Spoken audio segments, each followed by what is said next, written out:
ng kakainan, bago ngayong kakainan dito sa resto, malapit sa Atocha, Madrid. Tara! Ang una po namin ginawa ay kumuha po kami ng tren papuntang Atocha, where we would take the metro to go to Antomartin, where the restaurant is located.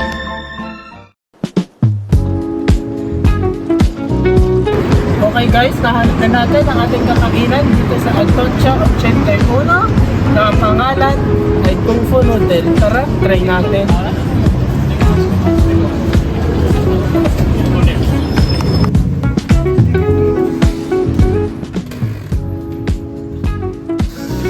Malinis po ang lugar nila at masarap ang pagkain at saka mabilis po ang kanilang servisyo. So yan guys, menu nila. Ang in-order namin ay Langsu beef ramen, braised beef biscuit ramen, beef ramen, and lastly tomato beef with rice. Ang pasta po nila ay freshly made and you can have unlimited pasta and soup. Wala po siyang additional charge. We forgot to show but they also make dishes with rice.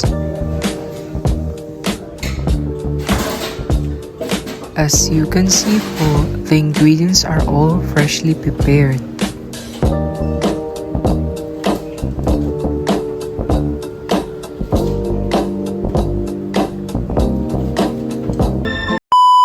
So guys, nahanap na natin ang ating hinahanap dito sa Atocha 81 or Atocha number 8.